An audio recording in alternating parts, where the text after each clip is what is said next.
Hi, I'm Eammon Ashton-Atkinson and I'm the director of the documentary Steelers that you're about to watch.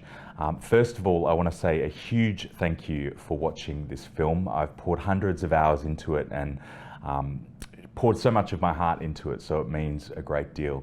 This film actually started out as an accident. I was playing rugby for the Steelers, the world's first gay rugby club in London, and we were about to go to the Bingham Cup, which is where the documentary is set. It's a big tournament where all the gay teams from around the world meet. And I got a concussion a couple of weeks before. So I was ruled out from playing, and I'm a TV journalist and cameraman in my day job.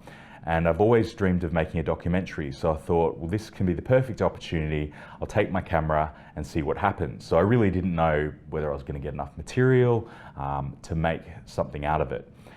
So the tournament happened, I came home and I sat on the footage for a long time.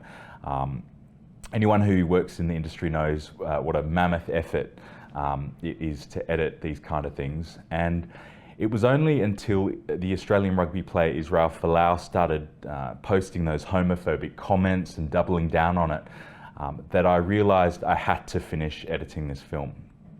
I wanted to counter what he was saying, because I know, especially in New Zealand, in Australia, and the UK, these rugby players are role models to so many young people. And I knew that I had this great film that countered what he was saying. So queer rugby players could realise they are entitled to their place on the pitch, but also the broader community, straight people. I wanted to challenge some of the stereotypes that they might hold about gay people and gay sports people. So I spent hundreds of hours editing the film, and I started submitting it into festivals, and it was supposed to have its world premiere at the British Film Institute in March, but of course COVID happened. So I'm thrilled now that if we can't have it in London, we can have it here in New Zealand, where rugby is all but a religion. So I really want to thank Martin and the festival team for believing in this film. So few people have been asking me, why do we need gay sports documentaries? Why do we need gay rugby clubs? And for me, it's about visibility. When I was growing up, the only gay people we had on TV were stereotypes. There wasn't social media. So for me, I remember hiding my sexuality. I was ashamed of who I was. I was uncertain. I was always living a lie, trying to hide it from my family. And that definitely left scars, and it shaped who I am now as an adult.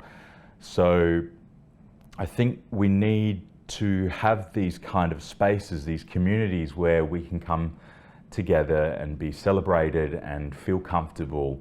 And for me, when I joined the Steelers, that was in fact the first time I really found a place that I felt like I belonged. A lot of gay culture is surrounded or is linked to going out clubbing, drugs, alcohol. So to have a community where it's about sport, where we can get out there, exercise, form friendships, all those things that I missed when I was growing up, because I was always the last person picked. I was always the one bullied in the changing rooms at PE class because the teachers weren't there. So to suddenly have this, I finally felt like a gap had been filled.